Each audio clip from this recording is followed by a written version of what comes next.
The dim glow of the oil lamp danced across Eleanor Hayes' weathered face as she dabbed a damp rag against the stranger's bloodied arm. His eyes, sharp and stormy gray, locked onto hers without flinching.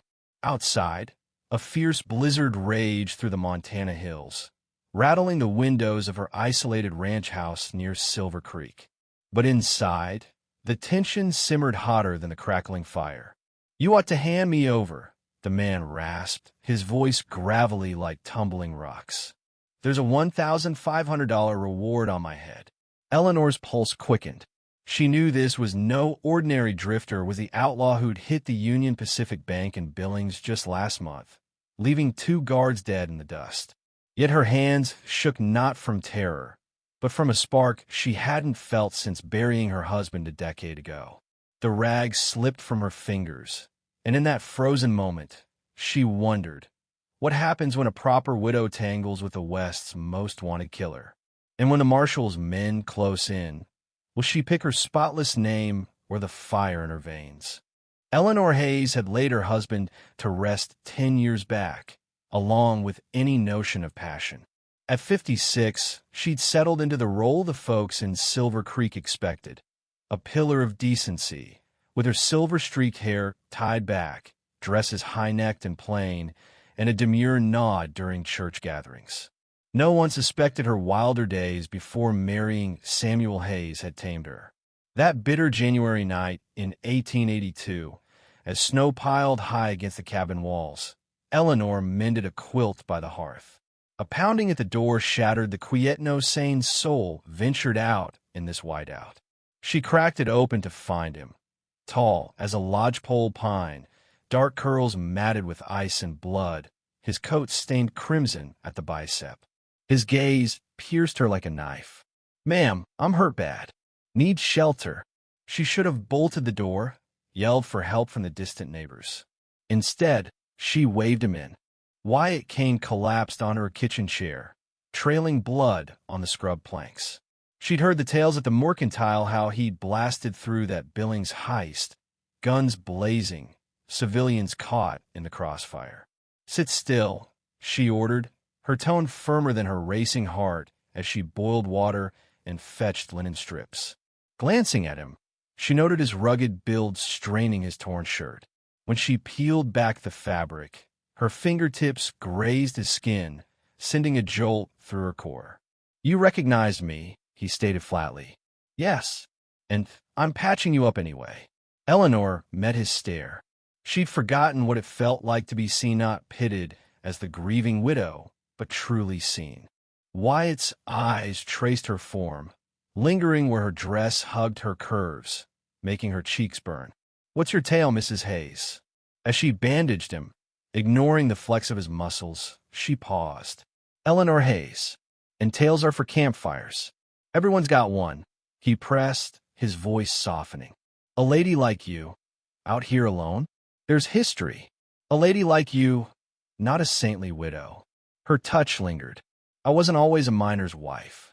Wyatt's interest flared, but hoofbeats echoed outside, lanterns cutting through the storm. Marshal Tom Harlan's posse, hot on his trail for weeks. Eleanor's breath hitched if they found him. Her life in Silver Creek would crumble. But seeing Wyatt wince as he rose, she decided. The storm cellar, under the trapdoor. "Hide." Wyatt's rough hand caught her wrist, his thumb brushing her skin. "Why risk it?" She stared into those gray depths, feeling a long-dormant hunger awaken. "I don't know." But she did. The riders passed, Harlan's shout fading. "He's bleeding out, won't last the night." When silence returned, Eleanor helped Wyatt upstairs. His shirt hung open, revealing scars from battles and brawls a testament to his brutal world. "You could have cashed in," he murmured. "I don't want gold." "Then what?" The air thickened. Eleanor needed to feel desired, not dismissed. But she whispered, "Rest now. Storm's worsening." That night, she gave him Samuel's old clothes and the main bed, while she slept in the spare room, visions of his touch haunting her. Morning brought a foot of snow. Trails were buried. Wyatt stayed, and Eleanor secretly hoped he would. She brought breakfast to find him bare-chested at the window, scanning for threats. His back was etched with old wounds. "Like what you see?" he teased, turning. She flushed but held his gaze. Maybe. The heat in his eyes weakened her knees. This was perilous more than sheltering a fugitive. It was awakening forbidden desires. For 4 weeks, the blizzards pinned them down. For weeks of lingering looks and brushes that ignited sparks. Wyatt pitched in, splitting logs with powerful swings that drew Eleanor's eyes from the window. His muscles rippled. When he caught her, his smirk was wicked. "Admiring the work, Mrs. Hayes?" She turned away, warmth pooling inside. Evenings by the fire were agony. Him sharpening tools, her knitting, the silence charged. Fingers touched passing coffee, searing like iron. One night, he asked, "Tell me about before you were proper." Her needle stopped. No one in Silver Creek knew. "What makes you think there was a before?" "The fire in your eyes. You weren't born tame." Eleanor hesitated. "I sang in saloons in Helena, the kind that kept cowboys buying drinks." Wyatt leaned in, voice like warm bourbon. "I'd have emptied my pockets to hear you." Her breath, caught when had a man last made her feel wanted. That was ages ago. Not that long. He stood, closing the distance. "Sing for me now." "Wyatt, please." But she rose, voice unsteady, humming an old tune. Her hands traced her sides, hips swaying to remembered rhythms. Wyatt watched entranced. As she neared, his arm encircled her waist. "Stunning," he breathed. "So damn stunning." Their lips met, rough, urgent. Eleanor clung to him, years of emptiness dissolving. This wasn't pity, it was raw claim. When they parted, gasping, Wyatt growled, "I should leave before this complicates things." "It's already complicated." Her fingers mapped his scars. "Stay." That night, she led him to her bed, not Samuel's. Wyatt's hands were tender, peeling away her layers, kissing paths that rekindled her fire. As he moved above her, she fell whole. "Look at me," he whispered. Their eyes locked a connection deeper than flesh. Afterward, tangled in sheets, she asked, "What now?" "I don't know, but no regrets." None for her, either. But paradise was fleeting. One crisp February dawn, Eleanor hung wash when Mrs. Whitaker rode up, eyes prying. "Heard noises from your place, Eleanor." "You all right?" Panic surged. Wyatt was inside, likely armed. "Just the wind. Lonely out here." But Whitaker spotted oversized shirts on a line. "That's a man's work on your woodpile." Samuel couldn't split half that. "Hired a drifter for chores," Eleanor lied. Whitaker's suspicion lingered as she left. Time was short, the noose tightened. That night, Wyatt held her tight. "Whatever comes, you gave me something real." But at daybreak, the door burst open. Bounty hunter Silas Reed stood there, revolver aimed at Wyatt's bare back. Well, if it ain't Wyatt Kane, caught bare as a jaybird. Wyatt shielded Eleanor, groping for his gun. Reed kicked it away. "Hands up, lover." Eleanor's shame burned. This would ruin her. "She's innocent," Wyatt snarled. Reed's grin was oily. "Harboring you? That's accessory 3 years in the territorial pen." "Please," Eleanor begged. "I'll match the bounty, triple it." "Tempting, but my rep's worth more than some outlaw's floozy." Wyatt lunged, but Reed swung the barrel to Eleanor's temple. One twitch, and she's done. Wyatt froze, fear raw in his eyes, not for himself. "What'll it take? Come quietly, and maybe I'll skip mentioning the widows." Hospitality, no escape. Wyatt dressed, eyes on Eleanor, full of sorrow and love. "Eleanor." "I know." As Reed cuffed him, Wyatt whirled, slamming into the hunter. The gun fired. Wyatt crumpled, blood blooming on his side. Eleanor screamed, pressing the wound. "Don't you leave me." Reed hauled him up. "Had a try for you."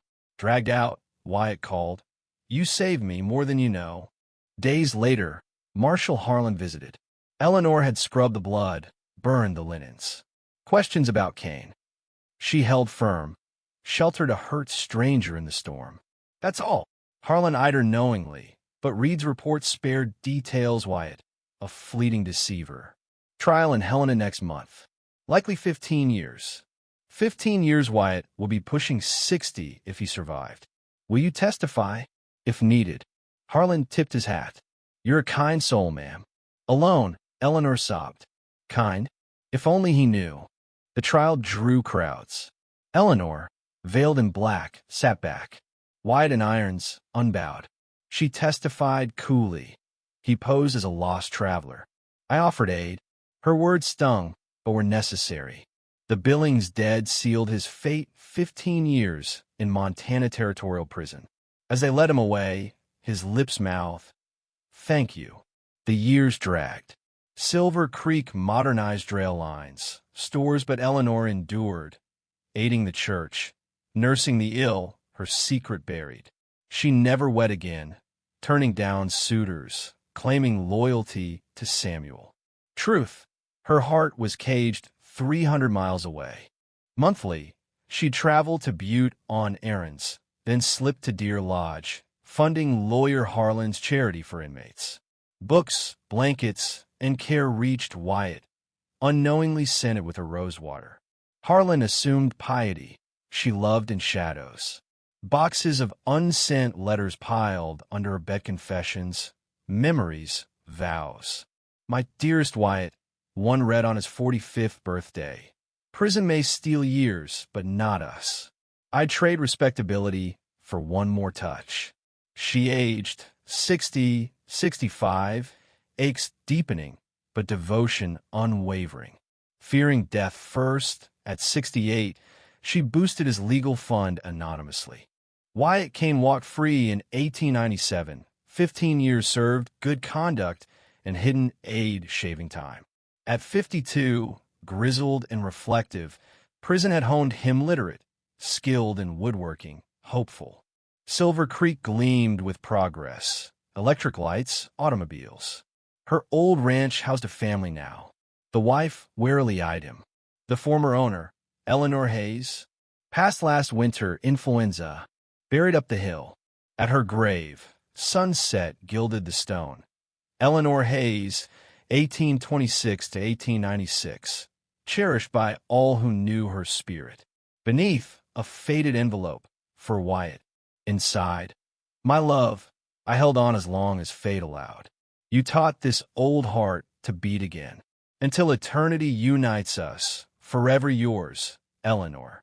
Wyatt knelt, tears carving paths down his face. Their love had conquered chains, distance, even death, proving some bonds eternal. He lived out his days quietly, building furniture etched with hidden roses, honoring her memory until his own end. What do you think in love like this truly defy time and society? Share your take in the comments. Do you side with Eleanor's choices, or would you have turned him in? Let's hear your views and spark a debate.